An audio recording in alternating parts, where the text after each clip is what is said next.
Ahead tonight, we've got the latest on the track of Tropical Storm Erica. The Bahamas' economy gets a downgrade. And a high-level regional labor meeting held in the capital today. The Bahamas Tonight, the national report starts right now.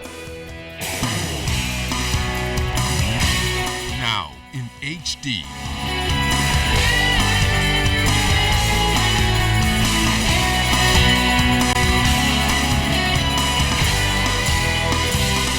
ZNS Network presents The Bahamas Tonight. This portion of the news brought to you by BTC Everyday. Tropical Storm Erica continues to move northwestward to the north of the Abaco Islands and takes aim for that. The weather tops the national news today. Good evening, everyone. I'm Chris Saunders. Thank you so much for joining us. The latest advisory on Tropical Storm Erica issued just moments ago. And we now join meteorologist Greg Thompson live in the Weather Center for the details. Good evening, Greg. We understand some alerts have gone up already. Yeah, that's correct, Chris. We do have an alert, a watch actually for the southeastern Bahamas, which includes all the islands from Ragged Island chain across to the Meguan area, Inagua, as well as the Turks and Caicos Islands. 5 p.m. position on Tropical Storm Erica, 16.6 degrees north longitude, 58.9 west, maximum winds at 45 miles per hour. The system remains rather disorganized right now, encountering quite a bit of upper level shear and some dry air just ahead of that system. Its movement is still towards the west, roughly 195 miles to the east of Antigua. How things will be panning out over the next couple of days. System will make a jog towards west, eventually turning west-northwestwards, moving into the southeast Bahamas late on Friday, and then in Saturday time frame, it should be across the central Bahamas, moving into the northwest Bahamas on Sunday. So we're asking residents to continue to monitor the system. Even though it's encountering that upper level shear, we expect it to gradually strengthen once it gets into our neighborhood. Chris? All right, thanks a lot for that. Again, stay tuned for the latest trek of Tropical Storm Erica. Bahamas Air has already adjusted its travel schedule to certain family islands as Erica approaches. On Saturday, all flights to Long Island, Acklins, and Crooked Island will be canceled. Now again, on Sunday though, all flights to Long Island, San Salvador, Exuma, and Providenciales will be canceled as well. Now, if you're traveling to or from these affected islands, you can change or cancel your itineraries for an earlier or later departure without a penalty being applied. All other flights though will operate as usual until further notice. On to other news now. Standard & Poor's International Credit Rating Agency has once again downgraded the country's credit rating and have now tagged the country's economy with a negative outlook. The report cites recent challenges with the Bahama resort as the main triggering factor for this downgrade. Clint Watson takes a closer look tonight. Standard & Poor's has lowered the country's credit rating from BBB to BBB negative and projects a negative outlook for the Bahamian economy.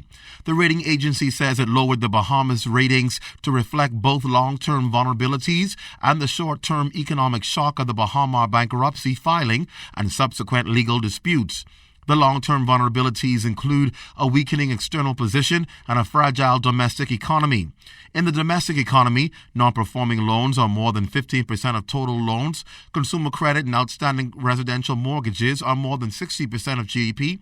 Unemployment, excluding seasonal effects, remains elevated, and an inefficient energy sector pushes up energy costs and weighs on growth. Standard & Poor's says the short-term economic shock pertains to the Bahama bankruptcy filing and subsequent ongoing legal disputes. The agency says they do not believe that the parties involved, that is, a developer, Bahama Limited, its main lender, the Export-Import Bank of China, the contracted China Construction America, will manage to resolve their differences in time for the resort to open for the high season beginning in December. In fact, S&P says in their view, bookings will take longer to fill the complex once it opens, given the reputational damage to the resort's brand, as well as the time needed to obtain new airlift capacity for the resort, among other issues.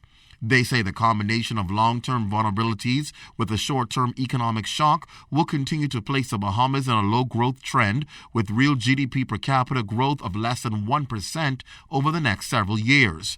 On the other hand, Standard & Poor's says the government has made progress improving the country's fiscal deficits, particularly through the introduction of the value-added tax in January 2015.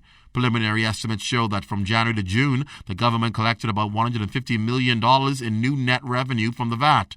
It's based on this that the agency believes, along with formalization spillovers for the modernized tax systems, will contribute to a deceleration in the decrease of general government debt to just below 3% of GDP in 2015 from almost 7% in 2014. In fact, this progress has contributed to the decision to keep the rating on the Bahamas in the investment grade category. However, the fiscal reform measures will need to be accompanied by higher growth in order to stabilize the government's debt burden. Now, it's important to note that the rating still keeps the Bahamian dollar on par with the U.S. dollar. Clint Watson, ZNS Network News. The government wasted no time responding to the S&P report, saying although not unexpected given the recent placements of the Bahamas on credit watch list, does not adequately reflect the improved economic and fiscal outlook for the Bahamian economy. Janae Noel Ferguson discussed these issues with State Minister of Finance, the Honorable Michael Halkitis.